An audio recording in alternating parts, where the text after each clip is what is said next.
Hello and welcome. I am Scrapperlock, and this is City of Heroes. We are with Mister Eclipse, our Dominator, who has 24,000 XP earned at level 12 and 2,500 to go to get to the next level. And we are about to talk to our new contact. I do want to sort of mention I haven't been monitoring his stats because I usually monitor defenses for stalkers and brutes and scrappers and tankers and such. But yeah, I thought let's move this down to the bottom. I thought it might be worth going ahead and monitoring some stuff. So I've got our 2-hit, our accuracy bonus, our recharge time bonus, and then I put up experience to next level and information because I'm always like popping into this screen to look for it. But yeah, we may as well just put it right there and we can see it. Yeah, he's not going to have any defenses to speak of except when he uses inspirations, so I don't see the point of monitoring those. Anyway, we'll go ahead and talk to our contact. Trash collectors, let's get down to business. There's a situation unfolding on Industry Avenue at Holon Technologies. The PPD are on the scene, but we have strong reason to believe that they may not be reliable in the apprehension of these resistance guys. So there may be a traitor amongst them, or maybe they're all traitors. So we have to go arrest the resistance because we are loyalists. And off we go. And we'll go on inside. We got our full tray of inspirations. We are fully DO'd. So we have all of our dual origin enhancers on our character sheet. And is this a PPD officer? You're going to help me? What's the clue say? The most annoying television personality of the last decade, John Houston or Houston, I don't know, it can be pronounced either way, has a know everything attitude that makes even the most uneducated person want to puke.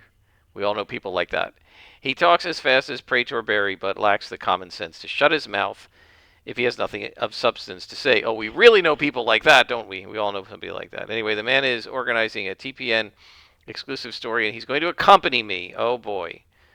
So we have Gyro Jim from Champions, right? That Gyrojet Jim, who was like a theoretical NPC. I don't think they ever statted him out, but he was like an NPC news person who would follow the heroes around and get into trouble, and you have to rescue him. It was just sort of a theoretical character, I think, that they used as an example in the book. All right, Sergeant. I don't know what the Ministry is trying to pull here, Mister Eclipse, but my orders are to let you have run of the place. What can you tell me about the situation? He says, well, the Resistance have one of the researchers hostage. If you need help, you call my boys and we'll be happy to lend a hand.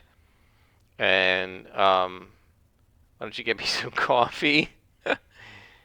I could really use some tea. Tell your boys to watch it. I'd hate to get their blood on Mr. Houston's shirt. I'm going to say I got it handled, officer.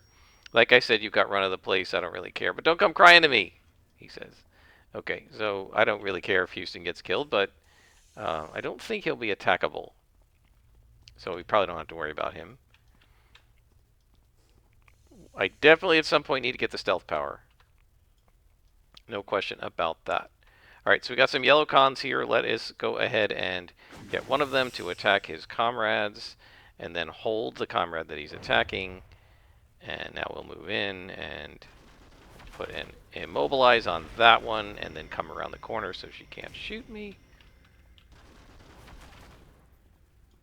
And then we can shoot this guy.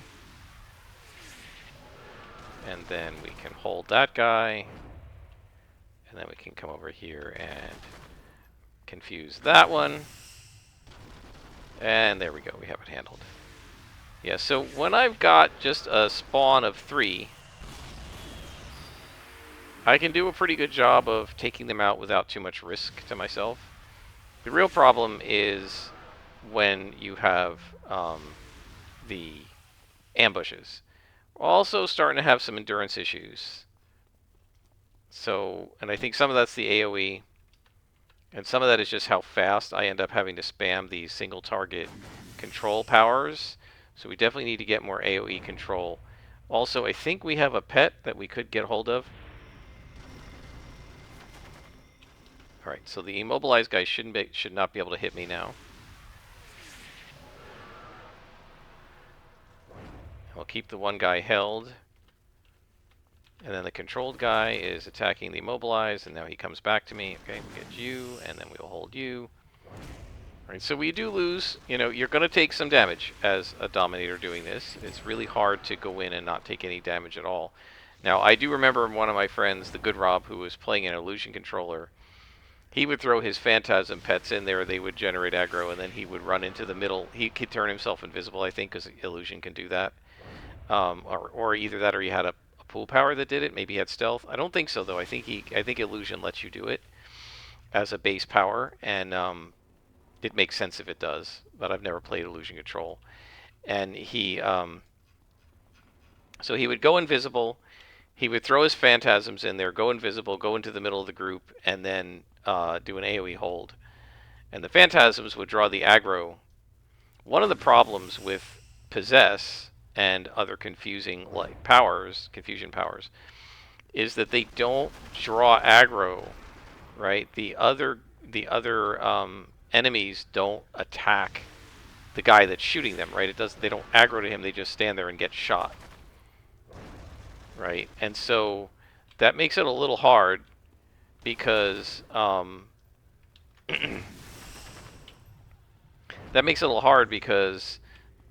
you know, then they're not like attacking each other. It's just one guy who's attacking all the other enemies, and they're just sort of randomly attacking him.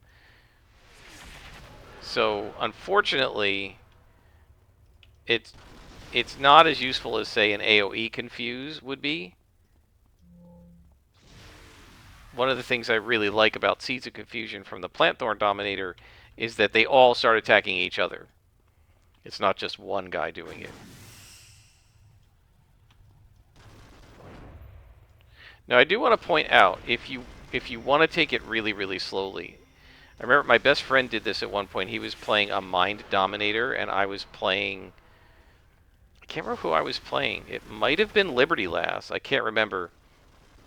This was when COH first came back, and he was playing here on Homecoming with me, and so he was playing a Dominator. I can't remember who I was playing. I might have been playing Silver Phoenix. I don't think so, though. I don't remember.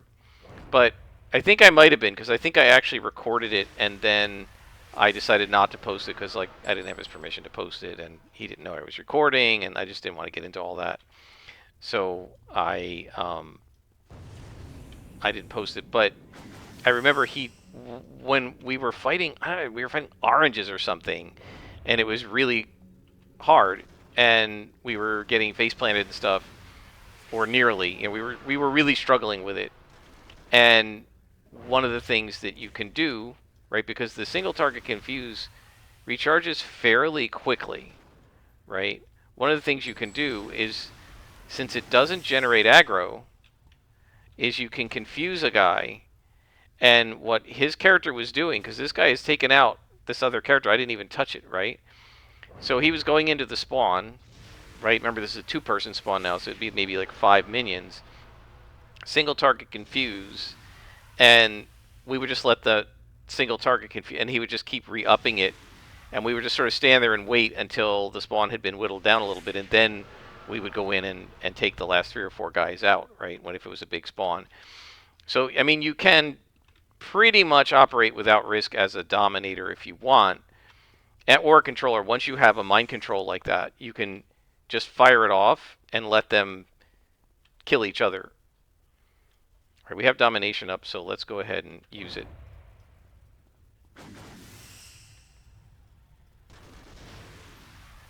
So, Tire Iron. That's a cool name. I like it.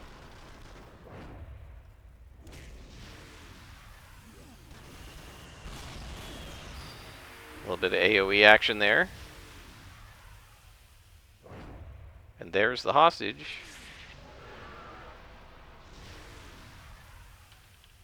And we're going to lead you out. Hey, buddy, I hope you're doing a nice report. You coming? Hostage? I don't care about the reporter. So we should get ready for ambushes here, because there are a lot of them in this this side of the game. Speaking of reporters who are going to give bad reports, I Ran my Deadlands game yesterday, which was a lot of fun. One of the players was missing, but the other three players were there, and man, we had an absolute ball. I really enjoyed it. But one of the things that happened is at the end of the session, the one player who has the tale teller edge, this allows them to tell the story of what happened, and if they make a success on their roll, which they did, actually success with a raise, it lowers the fear level of the region. So it lowered the fear level from 3 to 2, which is very good. That a fear level 3 gives -1 to all fear checks. And this is actually the guy who failed the fear check, so he's afraid of pianos. I mentioned this in the last story. But one of the really cool things that I love about the hard headstone hill, shh, don't tell my players, is it says there if they ever lower the fear level in Headstone Hill, the Reckoners, in this case it's Chaos, my Reckoner, fight back. Something happens to counteract it. And so these are called Twilight events. And so I drew a random Twilight event after the session, or actually during the session, I actually drew two ahead of time. That's what it was. I drew one after the session to replace it, but I drew two ahead of time, and the one I chose was a reporter from the bad newspaper, the one that's in the pocket of Jerem Heaston, who works for one of the Reckoners, one of the other Reckoners besides Chaos, interviews them and then gives them a story in a bad light, puts them in a bad light. And so yeah, I had a reporter show up, and they kind of put their feet in their mouth just a little bit, and just enough that yeah, the reporter can give them a bad. It's going to be an article that makes them look terrible, and so I think I'm going to also have the Tarrytown Observer, which is the actual good paper, put out a shorter article that just doesn't have any of their quotes because they didn't talk to that reporter, but just has like what people saw on the street and one of the little children who was a witness. Um, so I was just thinking about this reporter, and what kind of article he's going to write. So the reporter in the Deadlands story is going to write a very negative thing. It's going to make them seem like they're the bad guys, and it's not going to change the fear level in Headstone Hill, but maybe I'll have some other stuff happen to try and raise the fear level a little bit. But yeah, every time they lower the fear level in Headstone Hill, something reacts, and I think that's really cool. I think what I may also do right now, it sort of annoyed me that when I went through the whole book, right, and I've got a spreadsheet of like 250 NPCs or something, only two or three of them are replicants right now. So what I think I may do is make some sort of a random decision that somebody else has become a replicant. The other thing that's really cool, and I didn't suggest this at all, but the one woman player who's playing a male character said, "Do I have time for him to go to the barber while these other two are getting their stuff together?" And I said, "Well, it'll take a little bit longer." And so she's like, well, "Yeah, he really wants to get a haircut." Well, the barber is actually working for the cult of the critter that works for the Aspen, the evil Aspen that's replicating people. You get in his barber chair, and I can't remember how it works. I'm gonna have to reread it, but I think like the straps lock you in, and then the barber chair sucks you down into like down this chute into a space underneath the barber shop, and then like people from the cult try to grab you and kidnap you and take you off into the woods to be replicated. So if he gets in there, I mean, they might blow some of the story wide open because they might, if he goes into the barber shop, I think because they've met the guy who runs the cult, and the guy who runs the cult noted that one of the player characters is a ranger, and he's very nervous about that because the rangers are trying to stop the evil stuff, right? So if one of the rangers' companions goes in for a haircut, they might try to like replicate him to infiltrate the party, which would be hilarious. Um, Obviously, we wouldn't want the replication to succeed, although this player, I don't know if it succeeded, might go along with replicate playing her character as a replicant, because in the book you die when you're replicated, but in my version you're just in a pod in the middle of the woods and you get replicated there.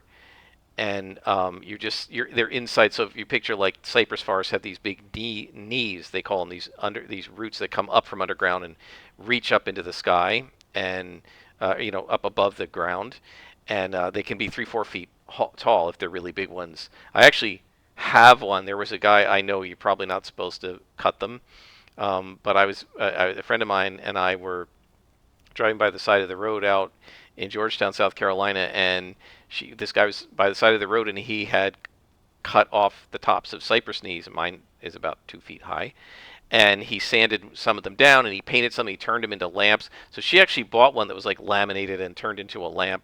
It was much more expensive. The one I got was like $10, and it was just on a little wooden platform.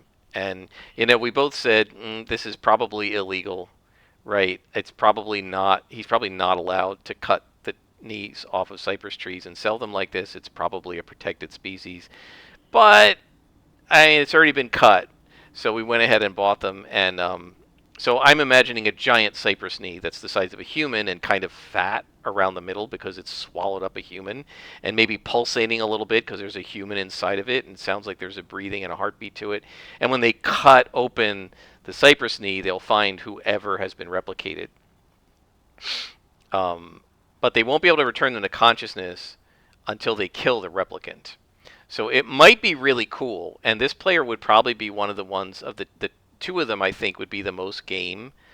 Not my best friend; he would hate it, and I'm not sure if the new girl would like it. But her friend and my best friend's friend, who joined the group when we were playing D&D, those two guys might be on board. So I'm gonna have to think about that and whether one of them, but only one of them is male and would probably go to the barber. I doubt the women would go to the regular barber shop. So it would be really interesting to see what would happen. All right.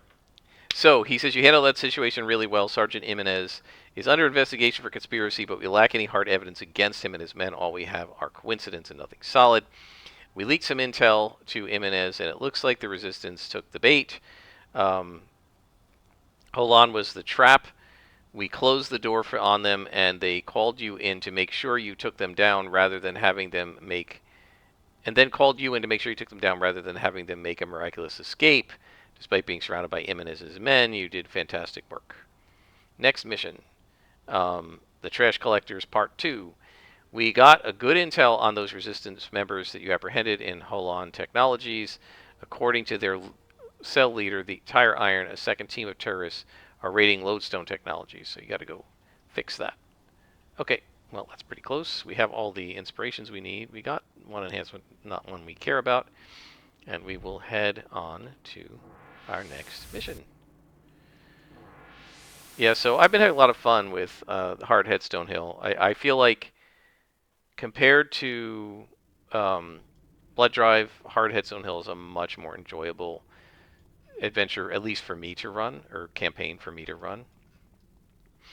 I think because it's more, sort of open-ended, sandboxy, and it's not this real linear thing where the story is so forced the way Blood Drive is. I mean, the nature of Blood Drive made it so that the story would be forced, because it's a cattle drive. But I think even within that, there are too many parts to that story that that just seem really, really forced. So, anyway, that's my take on it. You know what? I think I'm going to swap these two out because I use the immobilize less often. And by putting these two together, we have a single target and an AoE immobilize together. That's conceptually similar power, so I think that might be more helpful to me as figuring out like what it is that I'm clicking.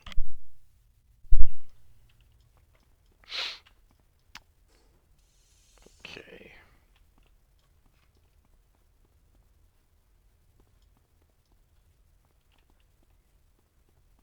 Oh, a little bit of a flicker there. I wonder what happened.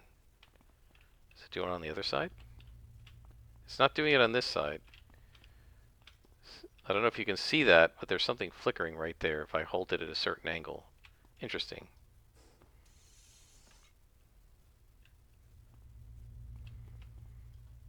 Okay. Time to confuse. Oh, and hold the lieutenant for sure. And this guy, we don't want to aggro if we can avoid it. So we're just going to keep going on holding the lieutenant. Oh, we couldn't do that. So let's immobilize him. Let's reconfuse that guy. Oh, we missed him. That's not good. Okay, now we need some help here. Mobilize both of them. Confuse one of them. Hold the lieutenant, please. Let's make sure we hit. Let's re-up the possess. Re-up the hold. Then immobilize this guy. Can we AoE them? Whoops, I hit the wrong thing. I wanted to do that. Okay. Well, that was a pretty rough one. Got him. Incoming message from Investigator Wentworth. Or Whitworth. We just detected a tight beam data burst transmission coming from the mainframe. Stopping Decker won't halt the transmission. He's having the mainframe transmit the data directly. Mr. Eclipse, you're going to have to destroy the mainframe before the transfer is complete. By the way, these are really cool monitor banks. I have a bunch of them in my super base because I just really like them.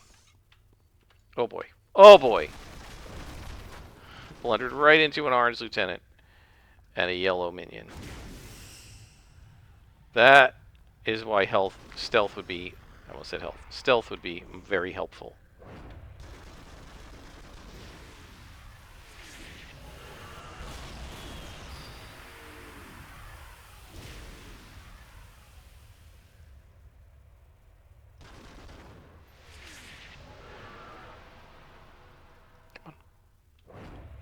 There we go. A couple times I feel like I've clicked and nothing has happened.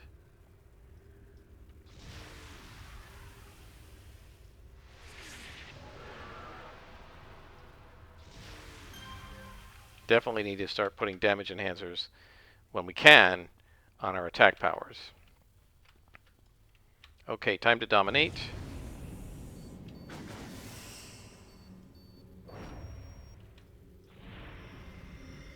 And then pull back a little bit here. Try to stay out of range of that one guy.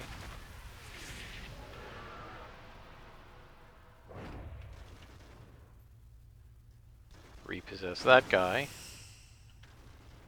And then if we move up, we can put a hold on the first guy. There we go. Repossess. Sounds like I'm taking a car back.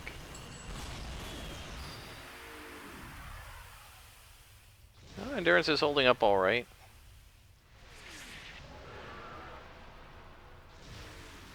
Okay.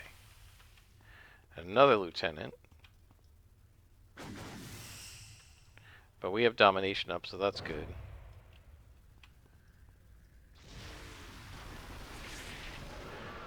Doing a lot of good damage to the lieutenant there. Of course, she'd be doing that damage to me if I hadn't controlled her. I absolutely love having domination up. It is so, shall we say it, dominant. It makes you really, what a great word, Dominator. You are dominating them. It's so cool. Is this the mainframe? Am I supposed to destroy? What's going on?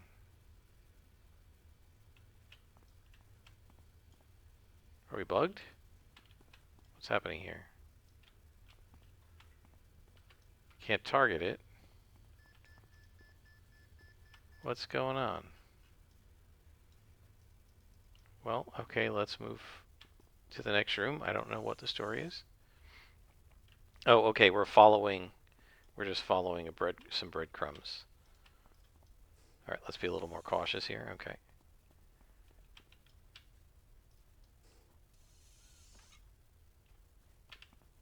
Oh.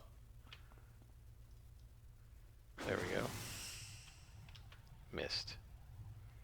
So we will wait for it to re-up because that doesn't draw aggro. Whereas if you miss with something else, it does. Got him.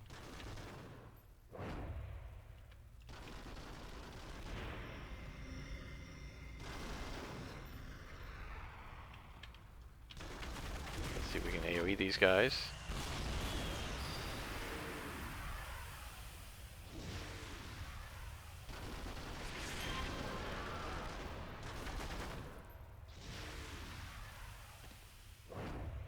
Yeah, a group of white or yellow cons, when I actually can start the fight and control the action, is not bad at all. That's a mainframe? It doesn't look like a mainframe. It looks like an electron microscope or something. Or at least this game's version of an electron microscope. It's not what a real one looks like.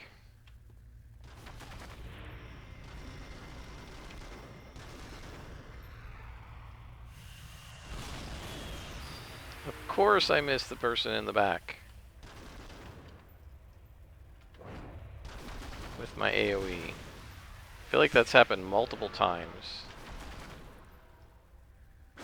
Where the one that I wanted to hit the most is the one I missed.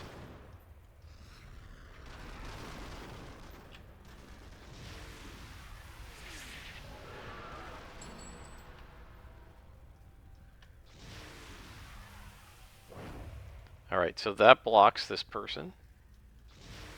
The resistance fighter. And there we go. Oh, we have to destroy it. Okay, well that's going to take a little bit of time. We can use some extra damage enhancers to do a little bit more damage.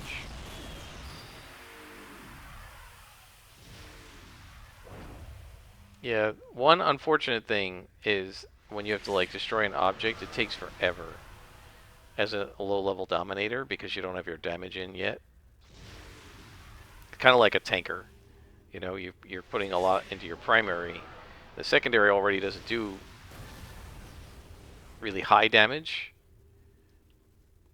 because it's a secondary, and then you're neglecting it because you're trying to get your primary in. Didn't stop them in time. Uh-oh.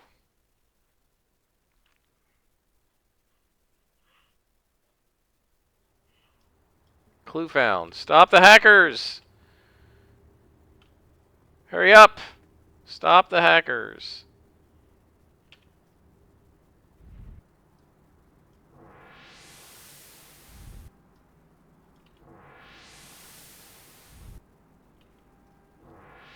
There are a lot of tall buildings in this part of town. It's a lot like Steel Canyon. Which makes it hard for teleport because you got to either go around or go way up to get over them. I feel like it was a lot easier teleporting around the Rogue Isles because I don't feel like they had as many tall skyscrapers, you know? At least in most of the islands. I think there's one of the islands does, Granville or one of them, but most of the rest of them don't.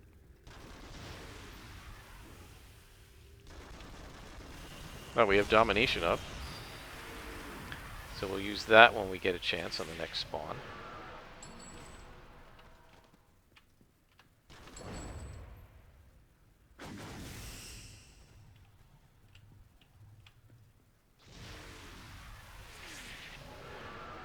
I really like this what do you want to call auto fire? Very cool. Domination, boom.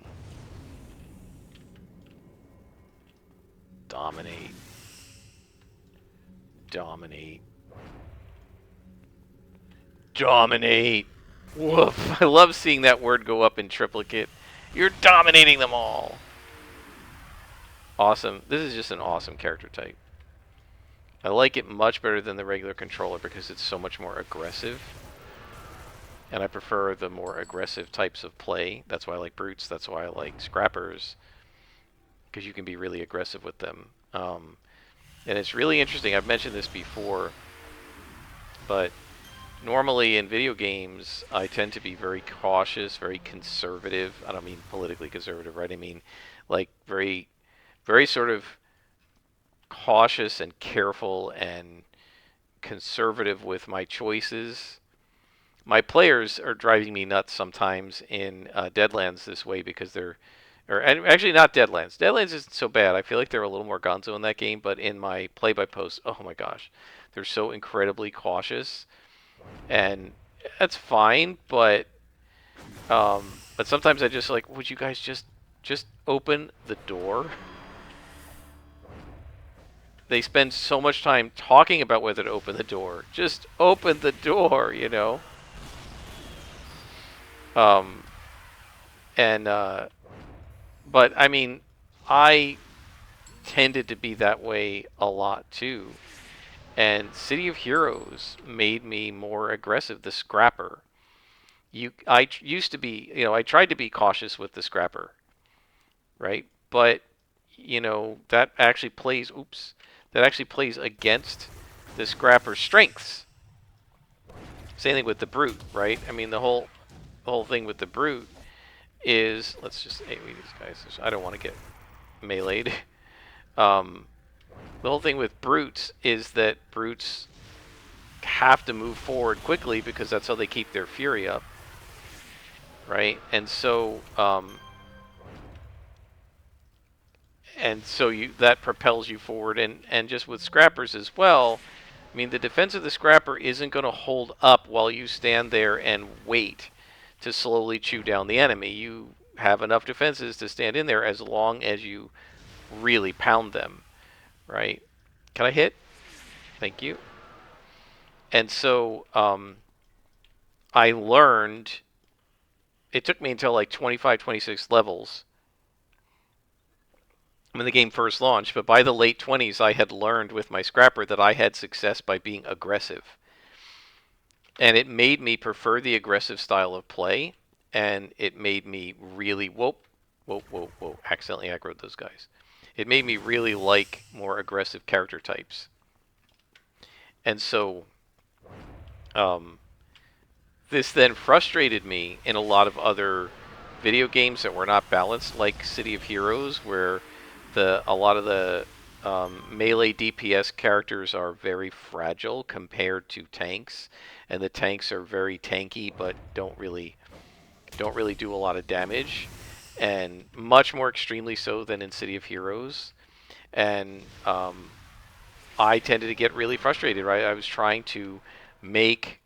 try to make character builds that were as much as possible like scrappers instead of like whatever they were supposed to be in the game, and I got continually frustrated by it. Let's see if I can do what I want to do here. Can I get an angle on this? So what I want to do is target this bad boy, hit teleport, and then hit confuse. So there's instant confuse. Boom.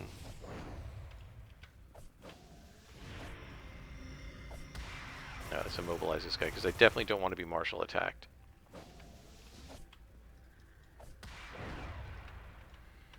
Right, these guys can do some damage at range, but they do a lot more damage with their martial attacks. And we have leveled up, guys. We're 13th level, and we have domination up again. Excellent.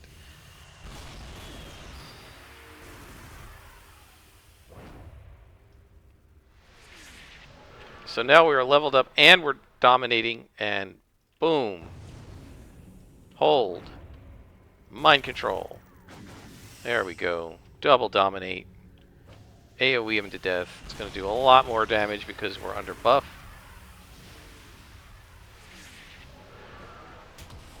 Actually, that was a mistake. I meant to hit that guy with the hold. So he's going to attack me once, but we'll get him. We don't need to worry about Mez because we have a Mega Break free running right now thanks to our level up. Not bad, guys. I can't believe we're 13th level already. I got to figure out where to put my 2 slots. Okay, so we're still trying to find the Syndicate hacker, stop the data courier, etc. Man, I really like these skins for the offices. It's a good thing I looked in there. Oh boy, did not see her. Did she, like, fall down from above, maybe?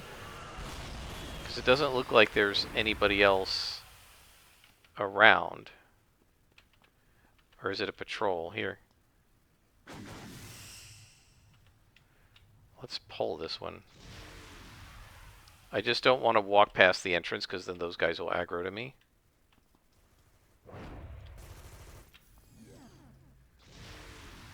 Now she's going to go attack them.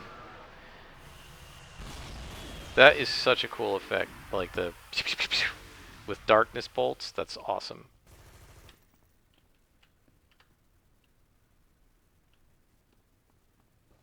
Alright, let's see. Okay, let's just control that person. Hold her.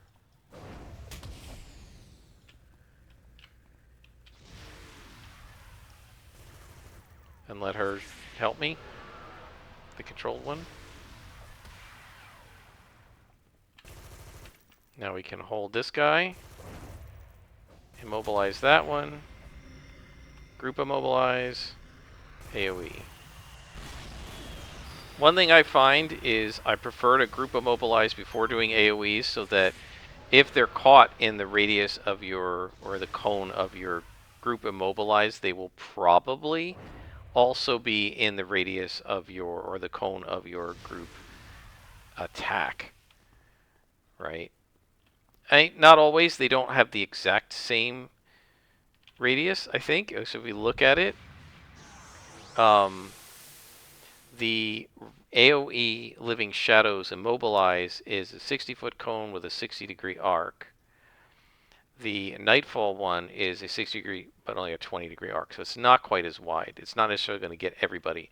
But at least the AoE Immobilize stops them from running around and getting out of your area as you're trying to fire it.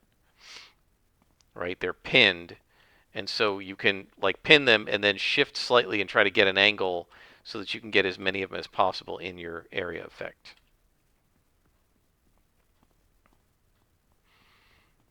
Okay, looks like we're going up or down, up the elevator to the second floor. Floor C2. I wonder what the C is. Oh, aggroed by accident. I thought I heard somebody shooting. Come on, what's going on? Why didn't that trigger? Yeah, we gotta watch out. We do not want to be caught in these melee attacks. Because of that, disorient.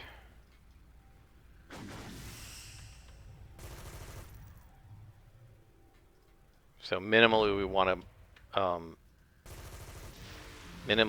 to immobilize them, right? Because otherwise they will hit me with those martial kicks and those disorient, right? It's thunder kick or whatever, and that can disorient.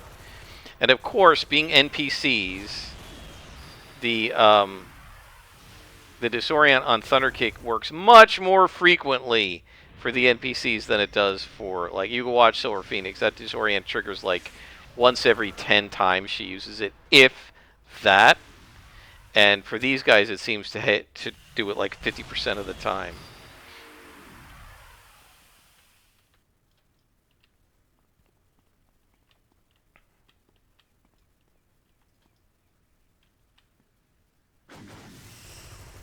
Is there anybody else here? It looks like it.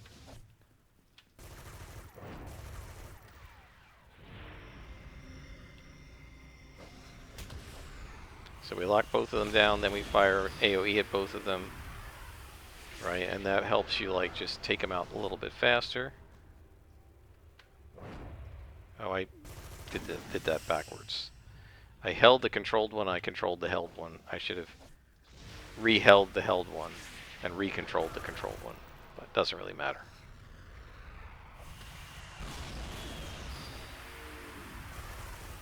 Excellent.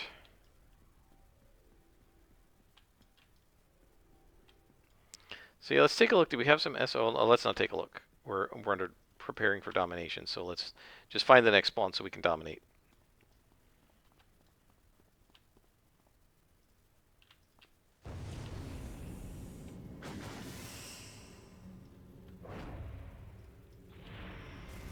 There we go. They're all dominated. All AoE'd.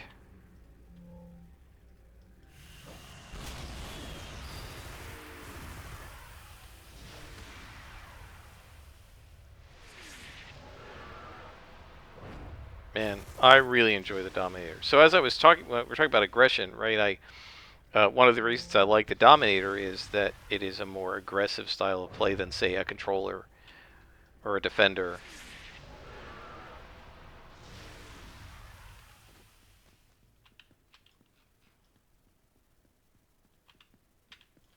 And I am going the wrong way. But that's alright. It's just XP.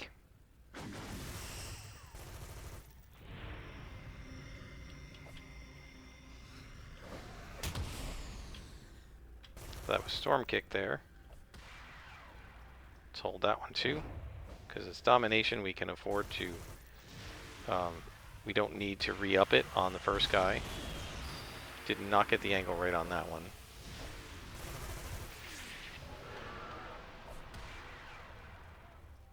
Okay. Domination for the win, guys. So awesome.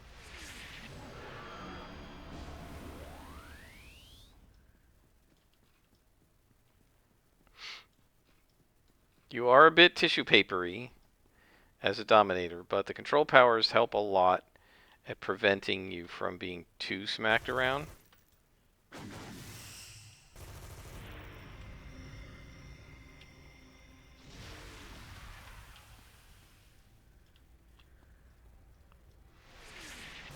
Yeah, these controlled guys are a little annoying in that they keep changing their mind who they're going to attack.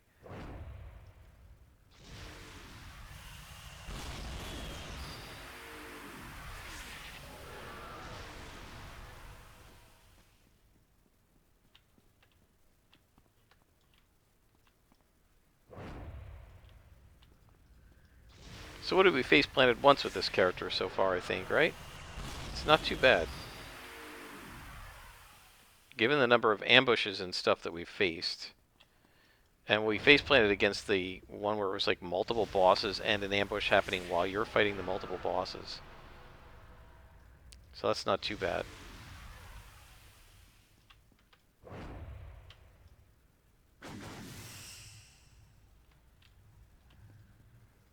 I really love how their head gets like engulfed in a shadow and their eyes glow like purple.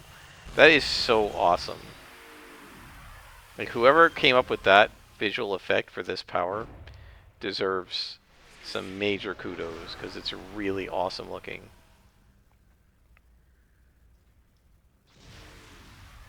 The whole dark effects set is awesome.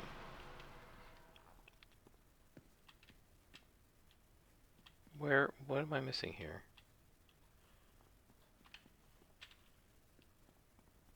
Is it this way? How the heck do you get over there?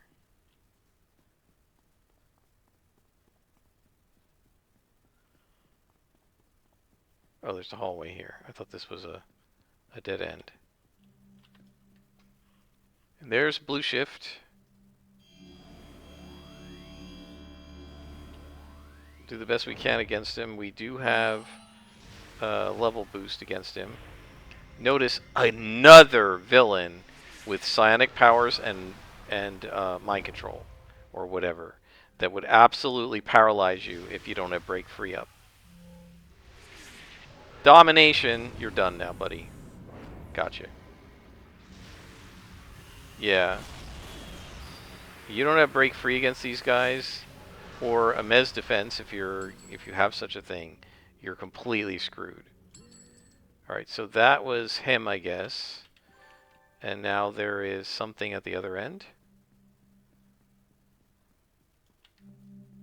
Computer. Yeah, cool LED monitor or whatever this is. They did a really nice job with the assets in the gold side. Very, very cool. They definitely updated the game, and it's nice to see. Okay. That was a close one, Mister Eclipse. it would appear that Sergeant Jimenez is a much more dangerous liability than we initially expected. He will have to be dealt with. On the plus side, you apprehended two of our syndicate's most wanted ministry interrogations will be overjoyed. However, it looks like Lodestone Technologies will have to wait for our ministry technicians to get their data out of Blue Shift's cranial storage casing. Do you realize that if we had more people like you in Pretoria, Mr. Eclipse, we wouldn't have as much crime with all these gangs and outlaws? Yes, of course, because Mr. Eclipse is awesome. Now let's take a look at our enhancements. Well, it's a whole duration, right? Let's pop that up there. Oh, didn't work. Boo. Range, range. You know, I need range on the immobilize. Let's hold on to those and go level up.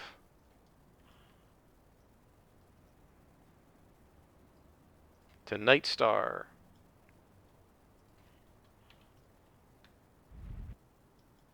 I think it's really cool in this alternate world that they made like alternate versions of a bunch of the heroes like Miss Liberty and Back Alley Brawler and stuff. And they're very different personalities and different names and different costumes, but they're still kind of the same character. They did a really nice job with the alternate Earth stuff. Okay, Night Star. Train up to a new level of power, yes. So, I think... Gosh. Oh, man. Yeah, I think it's time to start slotting health and stamina. As much as I would love to add a range to this, I kind of like to finish Gloom. Oh, like everything needs a slot. All right, stamina, because we've been having endurance problems, and we'll finish Gloom. So we're not going to add a range, which means we can sell that other stuff to the nearest vendor. Regular vendor, not merit vendor. So you can't trade down merits, but what I could do, I think Silver Phoenix has a number of extra merits because she's got a bunch of veteran levels and stuff, and she's done a bunch of story arcs after she hit level 50 and already had her ATOs. I think I can buy the ATOs with her and send them to us or leave them in the base. I don't know if you can leave them in the base, but I think I can send them to this character. How are we doing on... Okay, we have 51 salvage. We got some orange. All right. I'm not going to bother to buy enhancements. I don't do that in between levels for DOs or even SOs. There's really no point. So I think level 14... we should get another one of our Dark Assault powers, but we'll have to see what they offer us over here, because if we have the pet, we could grab that. I'm not sure if that comes in yet at 14. It might come in at 16. I want to get Teleport Other at some point as well, because that's really good for pulling if we need to pull out of a spawn. And then this, I think we'll put Reduced Endurance on for now. And then eventually, when this becomes an SO, there will be a recharge on it. So it'll be a standard attack power. One accuracy, 1 recharge, 1 endurance, triple damage. We'll probably do that for most of our assault powers. I probably will do extra accuracies on these powers because those are the must hits, right? If we miss an attack, if we have a bunch of other attacks we can throw at them. But if we miss a hold, now we're being attacked by more guys in the spawn. If we miss possess, then we're having a problem, right? If we miss the AoE immobilize, then somebody's on me, punching me, knocking me unconscious, right? So the Mez powers have to hit. So we'll keep working on that, and some of it's I'm gonna have to see how the character plays. But in any case, we're doing pretty well with this character. I'm pretty happy with it so far. And until next time, I'm Scrapperlock, and this has been City of Heroes.